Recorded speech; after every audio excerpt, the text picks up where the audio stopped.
Jadi motor siapa pakai? Pakcik pakai lah. Pakcik pakai lah. Kunci maksudnya satu untuk spare. Spare key. Jadi pakcik jangan hilangkan barcode ini dah. Sebab barcode ini adalah contoh kalau dua kunci ni dah hilang. Kita ada barcode. Customer dia bayar dekat 1,000. Ada. Saya nak kena. Siap sekali dengan kunci dia. Dia cakap dia suruh, dia buang je, dia ambil kunci dia. Nampak dia ada lampu dekat sini. Abang ada bunyi titik kan. Barulah pakcik boleh pulas macam tu. Pulas habis. Pulas habis, motor dia punya bateri dah hidup lah. Tapi enjin belum hidup lagi. Tekan brake kiri. Pakcik cuba tekan ni. Brake kiri, tekan kuat sikit pakcik. Kuat sikit, lepas tu tekan starter. Ni starter? Starter. Tekan ni. Hidup. Sebab patutnya dia punya brake kiri kena tekan kuat sikit lah.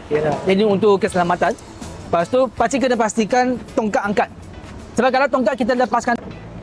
Jadi kalau kita nak buka seat. Sini saya cuba tutup seat dulu. Saya lock seat dulu. Kalau selama dia punya lampu ada dekat sini. Masih ada kita boleh pulas. Ni lock handle. Nanti saya akan tunjuk cara lock handle, cara kita boleh hidupkan dia punya alarm. Motor ni dia tak dengan alarm ADB. Macam nampak dia punya masa. Sekarang ni 11.30 jam dia. Ini dia punya bateri. 145, 130. Adakah bateri tu dia sihat ke tak sihat, kita semua boleh tengok langkah sini. Kilometer? Tak. 1 liter dia boleh pergi berapa jauh, berapa km. Ini boleh reset. Cuba contoh kalau pakcik nak tahu jarak ke apa ke? Tak. Ya, tukar minyak hitam ke macam kita boleh tengok dekat sini. Ataupun pakcik nak ukur berapa km sini sampai rumah pakcik. Semua boleh ukur dekat sini. Kan shutdown dia punya, bukan shutdown, dia akan off nikan dia punya engine. Untuk jimat minyak, tekan lama pulas. Itu je. Itu aja. Dengan syarat yang tu on. Ya, betul. Manual. Pakai ini. Buka ini, buka dekat sini. Masukkan, saya tak tahu ni panggil apa lah. Masukkan ini. Dah buka. Secara manual.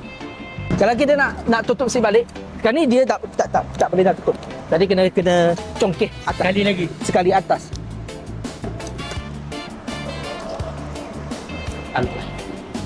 Simpan rumah, satu simpan dalam botol. Simpan poket. Simpan dalam poket pakcik. Saya tolak motor dekat depan dulu. Servis minyak hitam, yang first service 1,000. Pakcik kena datang sebelum 1,000 lah untuk first service. Apa-apa senang jumpa je terus jadi. Apa-apa saya tak tahu, saya jumpa staff. Kedai dah buka dekat 3 tahun dah. Mana tak sempat lagi lah. Ya. Tak nampak. Sebab ada masa kita ada buat promosi lah untuk ADV. Sekarang ni bulan ni memang kita ada buat promosi. Nak bagi enjin. Jadi kalau enjin dia jadi masalah apa, datang aja. Kedai saya akan tanggungjawab sepenuhnya. Tapi motor kena jagalah. Jaga maksudnya dalam 1,000 jangan bawa laju. Bagi dia running sikit dia punya enjin. Pulas. Kalau meter dah ada, abang boleh, pakcik boleh tekan brake, lepas tu tekan starter. Tungkak. Tekan. Thank you pakcik.